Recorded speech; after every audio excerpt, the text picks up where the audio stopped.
লাউ এর উপকারিতা সম্পর্কে জানলে আপনি অবাক হয়ে যাবেন। এই লাউ ছিল বিশ্বনবী হযরত মুহাম্মদ মুস্তাফা সাল্লাল্লাহু আলাইহি সাল্লামের প্রিয় খাবার। এর মধ্যে একটি খাবার ছিল লাউ। সো লাউয়ের উপকারিতা হলো লাউয়ের ৯৬% পানি, যা নিয়মিত খেলে শরীর অত্যন্ত সুস্থ।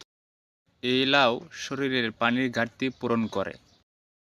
লাউ রক্তের কোলেস্টেরল কমাতে সাহায্য করে। লাউয়ে রয়েছে ভিটামিন সি এবং লাউয়ের অত্যন্ত উপকারী একটি খাবার লাউ।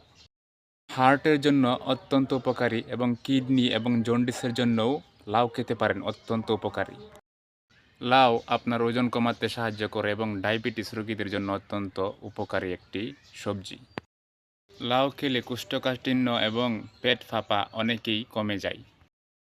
লাউ পাতার তরকারি মস্তিষ্ক ঠান্ডা রাখে, ঘুমের সমস্যা সমাধান করে এবং শরীরের তাপমাত্রা ঠান্ডা রাখে। তাই আপনারা এই লাউ খেতে পারেন। লাউ কিন্তু অত্যন্ত সুস্বাদু এবং এই সিজনে লাউ কিন্তু অনেকটা সস্তা।